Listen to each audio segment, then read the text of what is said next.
Commence.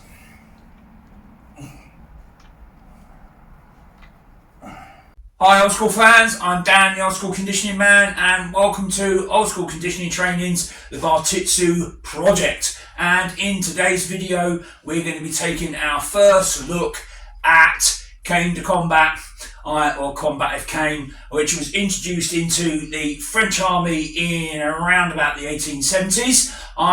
And it was used for a piece of conditioning training equipment, and it uses a 1.4 meter staff. That's why I'm twirling around a much larger, heavier staff than what we're used to in Bartitsu.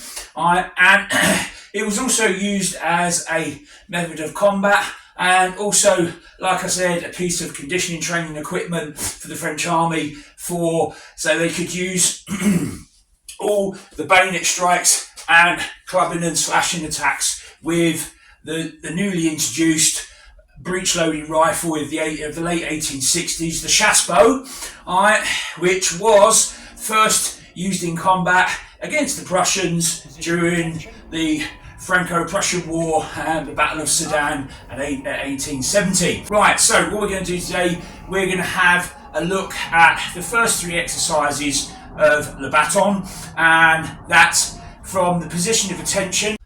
And then the first exercise, overhead horizontal moulinets, cutting from both left and right, and then we'll cease back to guard, and then we'll do the second exercise, which are the breaks, which is a downward cutting moulinet from left to right and then over to the other side and right to left. And then we'll cease, and then we'll go back to guard, and then we'll recommence with the takeaways, which are upwards striking moulinets from right to left, and then swapping over to the left, going from left to right. Right, let's have a look and see how it goes.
Well, I thought that went pretty well. Okay, that's Le Baton, the first three exercises of it anyway.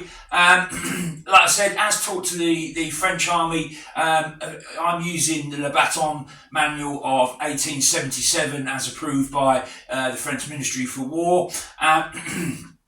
And although it's not part of the main canon of Bartitsu, it was taught mainly, I think, really probably because it's a part of the La Canne and Savate system. It's a sister art to it, and it has military application because it is a proper martial art. And mainly, I think, because they used it for conditioning, and that's what we're going to be using it for, okay? Because it is a much bigger, heavier staff than we're used to in Bartitsu, even though I use Chalmonts and La Canne, and that is better off with a heavier cane, in my opinion. But we're going to be using it for conditioning because it is a great conditioning exercise. Okay, when I was doing that, I could feel my pectorals working, my shoulders, my arms, my forearms, wrists, and everything. So everything got a good workout with that, and we can put it with some other great conditioning stuff as well. So that will go as part of our Bartitsu project conditioning training program. Okay, right. Well, I'm Dan. This has been Old School Conditioning Training's Bartitsu project. I hope you've enjoyed the video as much as I've enjoyed shooting it. All right, and remember, guys, give us a like and press that subscribe button. Don't be no crazy fool. Follow Dan at Old School, and I'll see you in the next video.